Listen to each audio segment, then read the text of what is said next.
Sorry জোনাকি, তো late করে ফেললাম। কি ব্যাপার, তোমার মন খারাপ? তুমি তো বাবাকে চেনোই। আগামীকাল সীমার জন্মদিনে আমি যদি গান গাই, বাবা যদি সেটা জানতে পারে, আমার জন্য খুব খারাপ কিছু হয়ে যাবে। বাবা গান বাজনা একদম পছন্দ করে না, আর এই টেনশনে আমি গানই করতে পারবো না। এক মিনিট, হ্যাঁ। হ্যালো। হ্যালো আঙ্কেল, আমি সজল বলছি। হ্যাঁ সজল, বলো।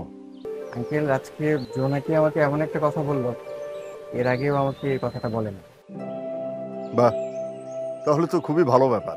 আঙ্কেল, সুর আর তাল ওর জীবনের একটা অংশ। ওর বান্ধবীর জন্মদিনে গান গাইতে চায়। হ্যাঁ, গান গাইবে, তাতে সমস্যা কি? কে নিষেধ করেছে ওকে? আঙ্কেল, আপনি কখনো অনুমতি দেননি তো, তাই ও একটু। ও আচ্ছা, ঠিক আছে, তুমি ফোনটা জোনাকিকে দাও। জি জি আঙ্কেল, দিচ্ছি। হ্যালো বাবা। শোনো, তুমি তো খুব ভালো করেই জানো যে আমি ক্রিকেট ভালোবাসি।